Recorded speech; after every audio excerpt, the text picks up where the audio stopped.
All right, so let's see if I can take a second here and go over what's going on in this hamon.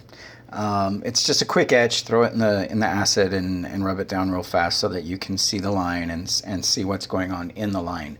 That leaves some spots and stuff that in the final knife they won't really be there. They aren't part of the structure. They're just spots where the blade wasn't quite as clean as other spots. You can see some here.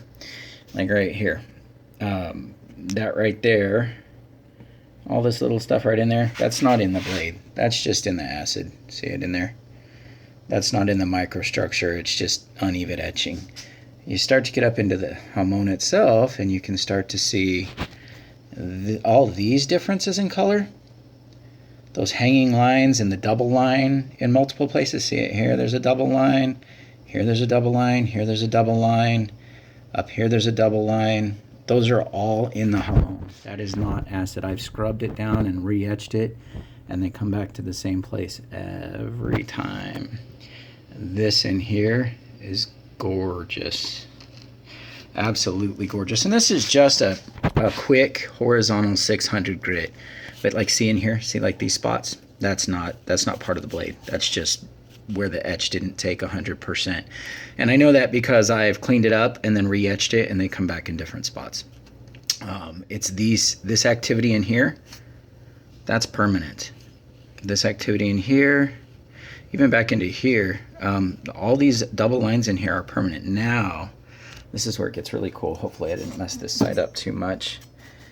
Here is the other side, and you can see another reason I know is it's the same thing. Look at that. Activity, double line, double line, double line, double line, all through there. It is just multiple. This is really cool. And this is why we brine quench. You can get this with Parks in certain blade thicknesses, but it doesn't ever look the same. I've got an example here, if I can grab it out real quick, of another line that I did in, yep, there it is. Hang on, sorry. I wasn't really prepared for this. Okay, here we go. Now this is another line that I did in brine.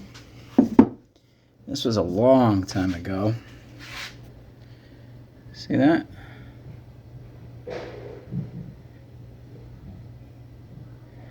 This is why we brave cracked blades. There's the side the way the clay was. This is why we brave cracked blades. This is why we brave warped blades. This is why we do it. The problem is it costs time, and for a business that costs money, but the end result is just gorgeous. So there we are, 600 grit, 250 millimeter by 68 millimeter, extra tall, extra heavy blade, and Mizu-Honyaki, brine quenched. So super cool stuff.